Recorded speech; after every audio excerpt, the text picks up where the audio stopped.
Submergée par la vie urbaine après un si long moment, je suis entrée au restaurant désigné. Guidée par une serveuse vers une salle, il semble que je sois le dernier à arriver. Je m'excuse de mon retard. Je m'excuse de mon retard. Ne vous inquiétez pas. Vous êtes toujours à l'heure. Jacques, elle aussi, a l'air un peu nerveuse, mais réussit à sourire. Elle se tient avec l'élégance d'une vraie dame d'une famille prestigieuse, et je ne peux m'empêcher d'être hypnotisée. Maintenant que Jean est là, devrions-nous commencer le dîner du rendez-vous aveugle? Pressée par mon père, je me suis assis à côté de lui. J'ai entendu dire que vous tenez un petit restaurant au beau milieu de nulle part au Nebraska? Oui, c'est vrai. À mon retour à la maison, j'ai été frappé par le luxe de pouvoir savourer des produits frais et locaux. Alors, j'ai quitté mon emploi dans un restaurant chic à New York et j'ai décidé de créer ma propre affaire. Jacques et sa mère semblent sincèrement intéressés par mon histoire, mais son père ne montre aucun signe d'impression. Vous avez quitté une petite ville, vous vous êtes inscrit dans une université de premier plan à New York, vous avez décroché un emploi dans une grande entreprise, et puis vous avez décidé de devenir cuisinier chez vous? Je ne laisserai pas ma fille épouser quelqu'un d'une famille de bas étage comme la vôtre. Fanny de bas étage? Ah, Donc, le prétendu enthousiasme pour ce rendez-vous était un mensonge. Était-ce juste un stratagème de la part de mon père? Mon père a murmuré, je m'excuse profondément pour les remarques grossières de mon mari. Je m'excuse profondément pour les remarques grossières de mon mari. La mère de Jessica s'est excusée immédiatement. Elle a également l'air désolée. Il n'est pas nécessaire que vous vous excusiez. Ma fille, Jacques, est la future PDG de notre entreprise. Nous l'avons élevée pour qu'elle épouse quelqu'un de digne. Je n'ai accepté ce dîner que parce que vous avez dit que c'était un bon match, mais cela ne mène nulle part. Ce rendez-vous est terminé. quant à moi, je suis tout à fait d'accord, nous ne pouvons pas nous associer à quelqu'un qui méprise la profession et le milieu de fondation de mon fils. Je réponds, en accord avec mon père, mais me sentant un peu déçue. Je m'excuse sincèrement de vous avoir mis mal à l'aise. Madame Dupont s'excuse avec Audrey en quittant la pièce. Je n'aurais pas dû venir à ce dîner avec une telle insouciance. Je n'aurais pas dû venir à ce dîner avec une telle insouciance. Il serait impossible de faire comprendre mon point de vue à quelqu'un comme lui. Le village où j'ai grandi avait une population d'environ 3000 habitants. C'était une vie typique. Je passais mes journées à courir dans les champs, à escalader des montagnes, à attraper des insectes, à nager dans les rivières, et à jouer. De l'aube au crépuscule.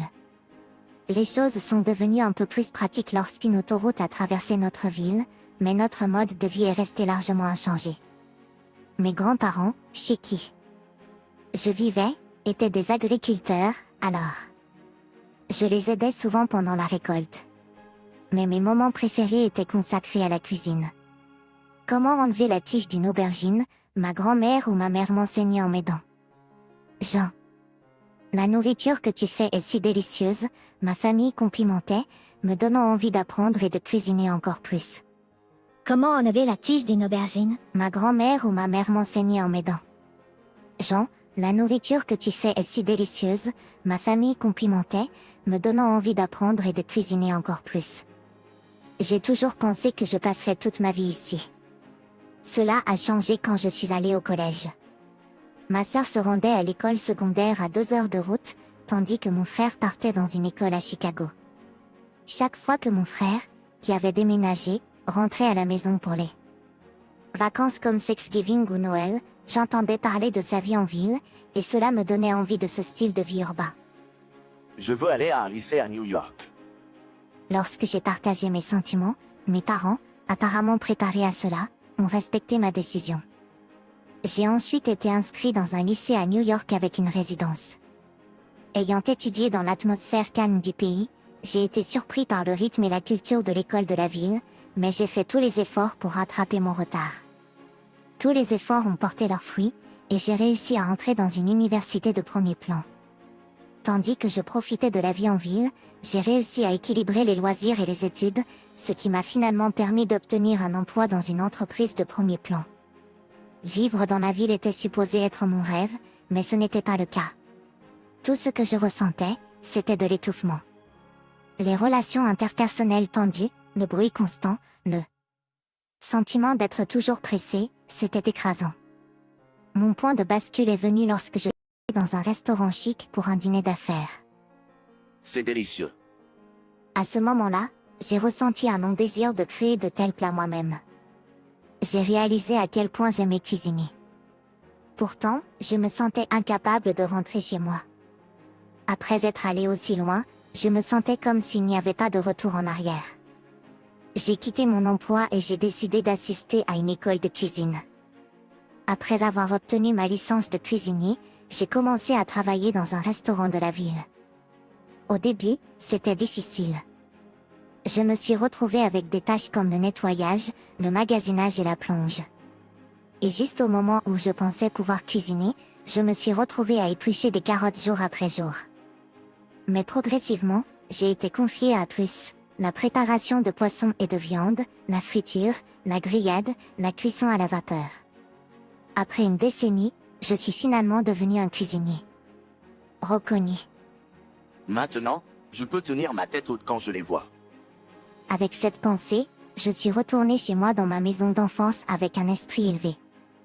Ma sœur avait déménagé après son mariage, et mon frère s'était installé à Chicago après avoir trouvé un emploi et s'être marié là-bas. Mon grand-père et ma mère étaient déjà décédés, ne laissant que ma grand-mère et mon père. La maison autrefois animée et encombrée se sentait maintenant vide et vaste. Ma grand-mère, maintenant dans ses 80 ans, était toujours active et s'occupait de son jardin, et j'ai décidé de l'aider avec la récolte. Cuisiner avec des légumes fraîchement cueillis, j'ai été étonnée de leur goût. C'était entièrement différent des ingrédients du restaurant. J'ai été vivement impressionnée par la quantité de saveurs que l'on peut tirer en utilisant des ingrédients de saison et en les cuisinant immédiatement. Même si j'y avais goûté depuis mon plus jeune âge. Je l'avais complètement oublié. Je veux ouvrir une petite dinette ici. Bien que surprise, ma grand-mère et mon père ont accepté ma proposition avec joie. Je les ai remerciés tous les deux au restaurant, en particulier mon chef, et j'ai quitté New York derrière moi. Je suis retournée dans ma ville natale pour commencer le deuxième chapitre de ma vie, en visant un approvisionnement local. En collaboration avec les agriculteurs locaux pour les ingrédients, j'ai expérimenté pour créer les plats parfaits et j'ai installé mon dinette.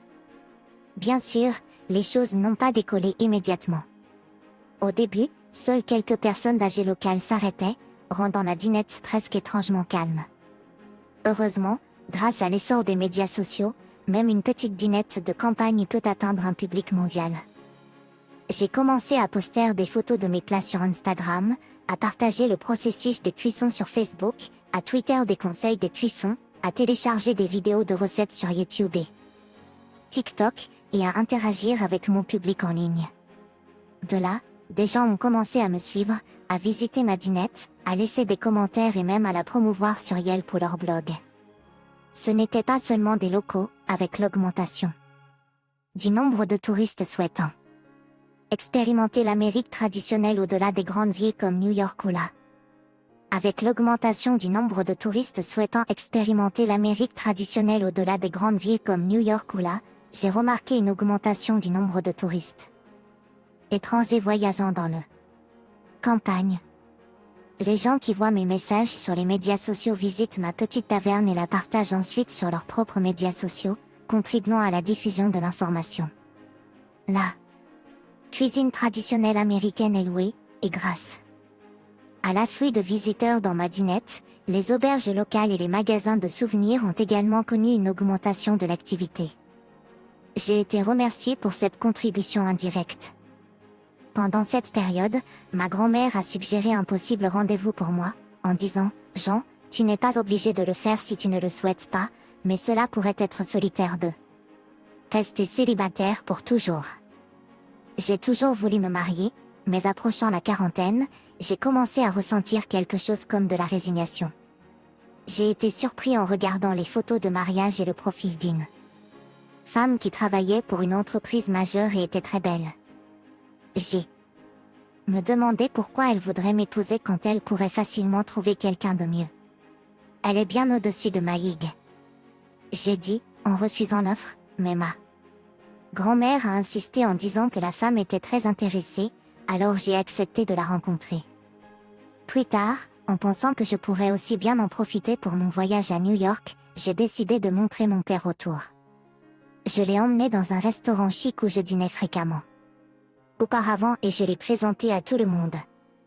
Cela m'a fait du bien. Vous ne regrettez plus de vivre en ville, Jean? Interrogé par mon père, je lui répondis avec un sourire, pas du tout. Même si certaines personnes pourraient rire, je me sens plus épanouie maintenant, dirigeant un petit restaurant de campagne. Bien sûr, c'est solitaire sans un partenaire, mais c'est quelque chose que j'ai appris à accepter.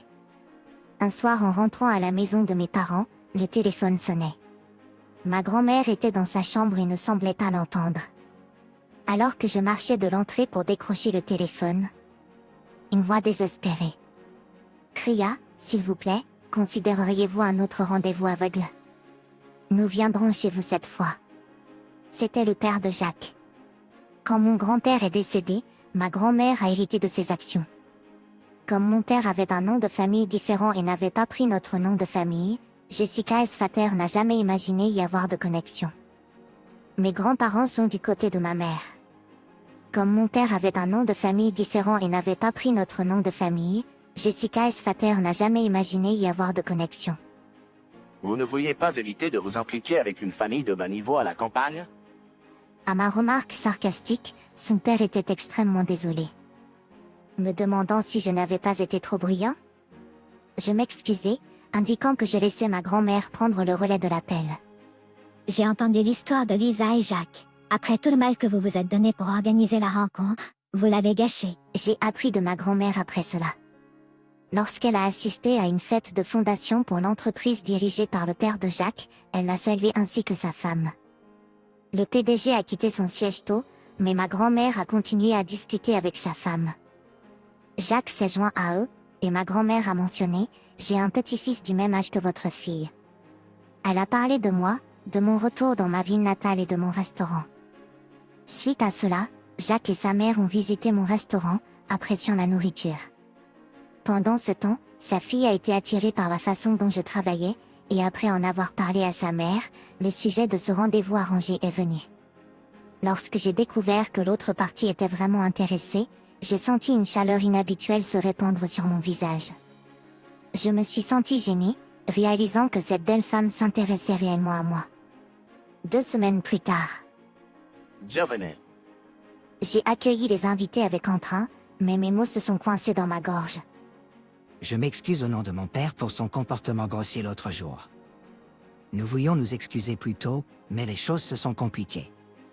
C'était une période chargée au restaurant, alors je leur ai demandé de revenir après les heures de fermeture.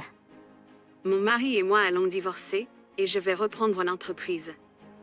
La révélation de la mère de Jacques a été inattendue. L'entreprise était initialement dirigée par son père, et son mari avait rejoint la famille. Même après avoir repris l'entreprise et être devenu la PDG, il se comportait comme si l'entreprise était sa propriété personnelle et était autoritaire à la maison. Madame Dupont a supporté cela pendant des années, pensant à sa fille, mais a décidé de divorcer après cet événement de rencontre. Il pensait que Jacques allait devenir la prochaine PDG, mais je crois que la vie de Jacques appartient à Jacques. Entendant ces mots, Jacques m'a regardé intensément et m'a parlé. « Considérerais-tu sortir avec moi, en pensant au mariage, si tu es d'accord, Jean? Je voudrais en savoir plus sur toi. » Calme.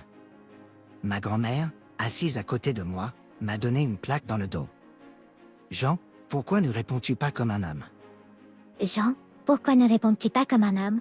S'il vous plaît, c'est avec plaisir. Tout le monde a applaudi ma réponse. Je ferai de mon mieux pour soutenir votre entreprise, Jean. Jacques, souriant joyeusement, avait l'air aussi belle qu'une fleur. Je ferai de mon mieux pour soutenir votre entreprise, Jean. Me sentant extrêmement heureux, je me suis juré intérieurement de mener une vie heureuse avec elle.